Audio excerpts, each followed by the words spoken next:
Hello everybody, welcome to Frontier Mentality. Today we're making homemade quiche. So I started with 1 cup of flour, 4 I call them pats of butter at room temperature. What I'm doing now is I'm just getting the rest of the flour out of this into my dough ball. So we're just making, so it's just butter and maybe 1 or 2 tablespoons of filtered water. What we're doing is we're making a pie crust because today we're making quiche for dinner. So yeah, I got my little pan greased and my hands greased, and now we're just gonna mash it out. I know you can roll it out. I never do anything the easy way, I guess, because I just want this one on bottom, and I want it kind of like a biscuitish texture. But we are gonna mash it and thin it down. I got the oven preheating at 350.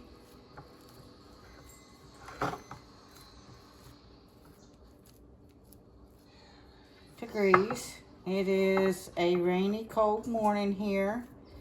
I know you'll see this at a much later date than, because I'm doing a little Wednesday series for the cooking and helping our pantry stretch, y'all. Yeah, it's just expensive for me because because I don't have chickens anymore. I'm having to buy those eggs too, or we are.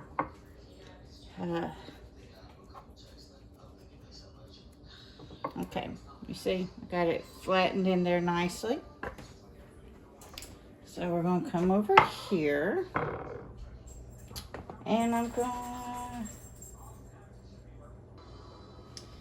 okay, I need to put that crock pot away. We're not doing no crock potting today. So,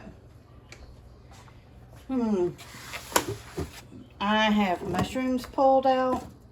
I have a little bit of broccoli we're adding in to this. Got peppers and onions already diced because I had homemade pizza Friday.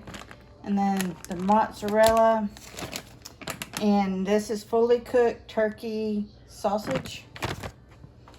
So we just need to get the eggs into the bowl. Scramble them up a little bit. I am using this for a dinner. It can obviously be used for breakfast, but sometimes you just want something quick and easy. There's 4, 5, I'm not even showing y'all. That's pretty bad of me, y'all. Sorry. Got 5 eggs cracked. 6 eggs. 7 eggs. I'm using 8 eggs for this quiche.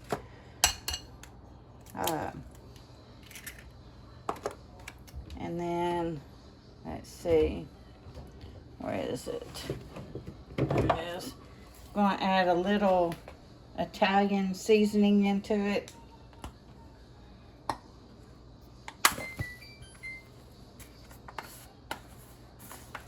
know we have a smaller one somewhere up there. Let's see if I can find it. I know we have some. Maybe we don't. Maybe he used it all on his pizza. Bruce likes to mix this Italian seasoning into his dough when he's making his pizza. Oh, it's open. It's just... So this is about a tablespoon. When I put it in the palm of my hand like that, one of my friends and I actually measured it out. Because she's like, how do you know? I just do. I've just done it by sight for so long. It's become second nature. And it's probably about the same for the garlic. I'm using Larry's garlic salt. And I am going to put a little bit of curry powder in it. Just because me and my husband have gotten where we like it. It helps fight inflammation and stuff. So I'm probably going to put just about a teaspoon of it in here. There we go.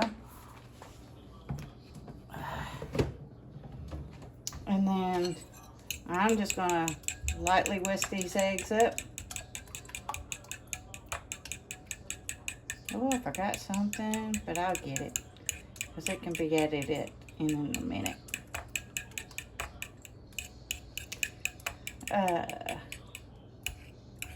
Come on, eggs, bust up. Now, you're probably wondering what I just realized I forgot. A little bit of milk. And yes, we're going to pull out the Nido and we're going to use the powdered milk with just a little bit of water to give it that consistency of milk mixed in with my eggs. There, that looks nice. I'm still going to get mixed a little more.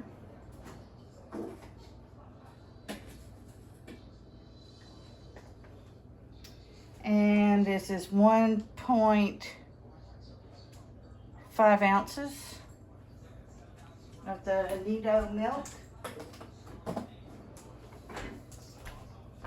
And this just helps. If you got regular milk, it would probably be about maybe 1/4 of a cup. I've just gotten so used to cooking with this Nido milk. Really, it was an experiment to cook with it and get used to it, because if you're trying to stock up and make your food last longer, we're gonna use powdered milk because, one, I don't have a cow. So I'm gonna put just a couple of drops of, or probably about a tablespoon of water in here. Okay. Now, let's turn this over to the pie crust area. Drop it down just so you can see.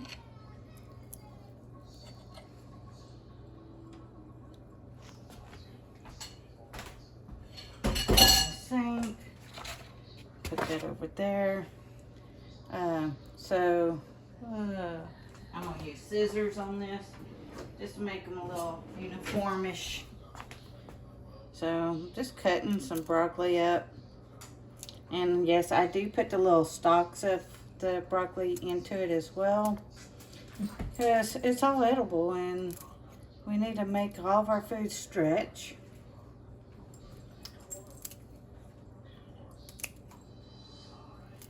And I will stir it around in just a moment.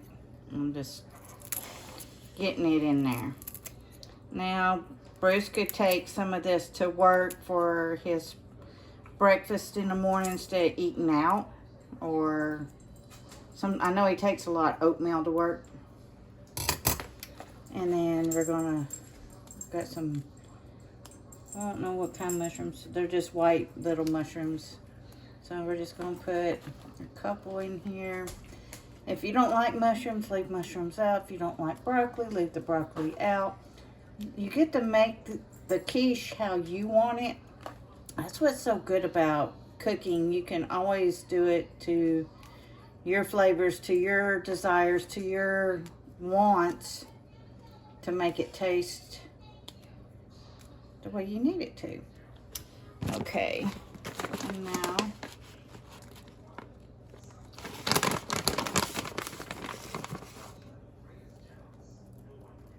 just adding maybe 2 handfuls of this cooked turkey.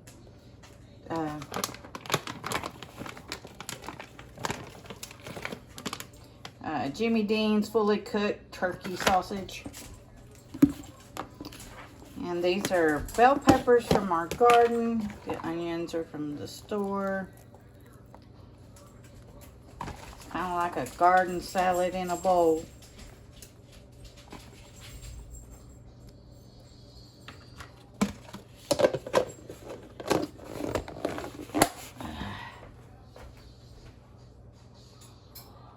Let's give us a little spoon. Oops, got y'all a little bit crooked there. Sorry about that.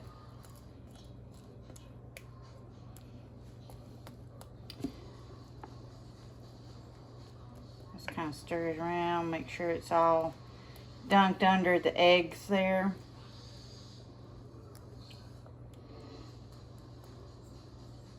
I will use the finished dish as the thumbnail. We are going to go ahead and add the mozzarella. You can use Colby Jack cheese, American cheese, any cheese if you're lactose intolerant, and you use the cheeses for those. There are certain cheeses I know that even lactose intolerant people can use. Goat cheese is really good in this as well.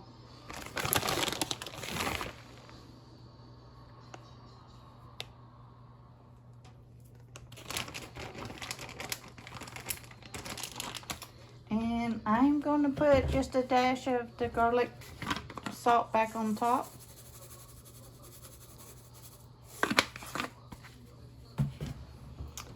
And it's already preheated.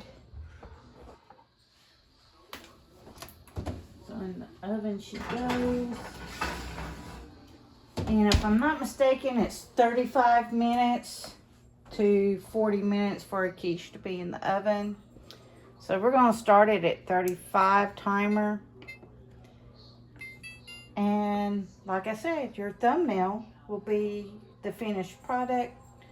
I hope this helps you be able to stretch your meals as you go with everything being high.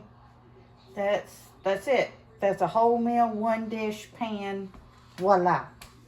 All right, everybody, please stay safe. Please get ready and please get prepared. Frontier Mentality signing out.